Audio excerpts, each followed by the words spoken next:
Test. We good? You want to lower the level? Thanks. Hey, my name is John Lachlan Stewart. I'm the artistic director of Surreal So Real Theater, and welcome to my weird first time ever lobby commentary on the show you're about to see. The Genius Code started before Catalyst Theater invited Surreal So Real on board to be their creator and residence company. It started with me and my old student, Jonathan Kotchuk, a brilliant musician and sound designer. This became the Genius Code.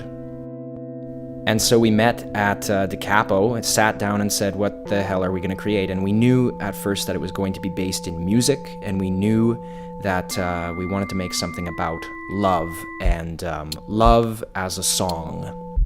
What we came up with was a play where the audience gets to choose whose perspective they see.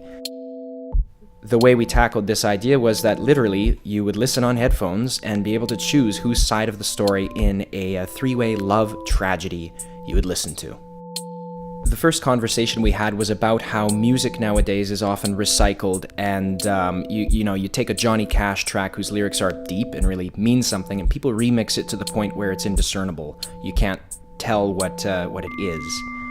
So we started thinking of this in terms of relationships. When you meet new people, what do you learn from a previous relationship, and what is carried on as if the lyrics of your heart, how do they change and how are they recycled?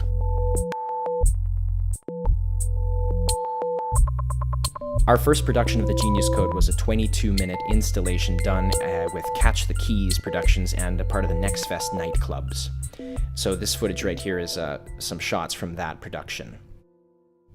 We could only see about 12 people at once in the audience, and it became this hyper-intimate experience, and we learned a lot from it. And this was the first time we tested out the concept, but we sort of didn't really have a solid script in place. It was more conceptually driven.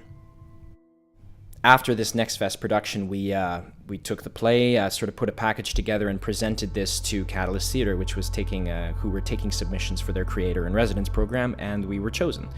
So from there, we got a huge team together, Matt Sherman working projections, because we felt like video could really support the divine sort of very, very visual and holy experience of the play. Ainsley Hilliard is doing choreography on the play.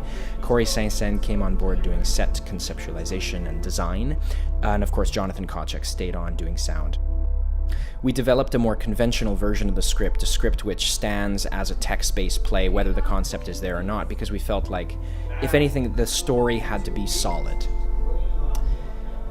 And now what you're seeing is stage 3 of the process, where one of our original actors unfortunately had a job in Toronto and he went off, and so we brought in a new actor, a new very wonderful actor who's taking on the role, and here, we have our first staging of this concept, the half of the full conventional script, but with the technological concept in place.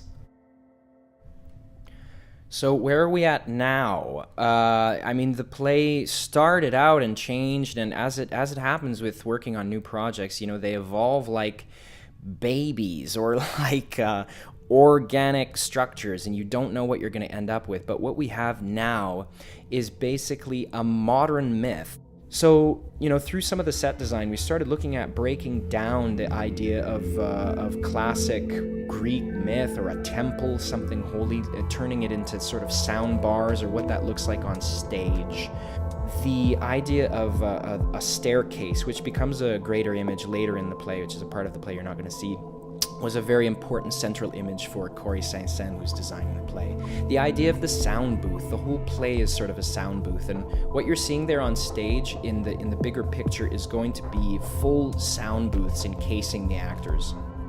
We also looked to classic images of Greek mythology because we found that the relationships depicted in these pictures, in these old canvases and these old Greek statues were like highly, highly relevant to these contemporary relationships. Like you see the statue of Eurydice and Orpheus, who, the story of Orpheus is he was this musician who fell in love with this woman, and then he went down to Hades to save her after she died, but his thing was he couldn't look back at her when he was walking away, and then he did because he was so in love with her, and of course she died.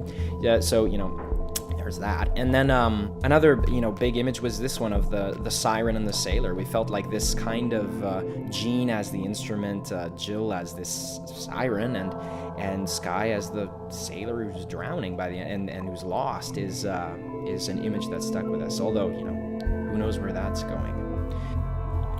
So what's the future of the Genius Code with Catalyst Theatre? Well, there's several other stages of this workshop we're doing where the process is ongoing. We really appreciate your comments. If you guys feel like leaving donations or comments in our donation booth, we really, really appreciate what your experience of this is. But the full production of the Genius Code is slated to be produced in May of 2014 at Catalyst Theatre. That's, next year, sort of at the end of May. And so come out and see how this, that was my phone just going off. Just check how this project is evolving in the future. And this is, we really appreciate you following along with us. So enjoy the show tonight. Have a glass of wine. All my love to you. And I'll see you soon.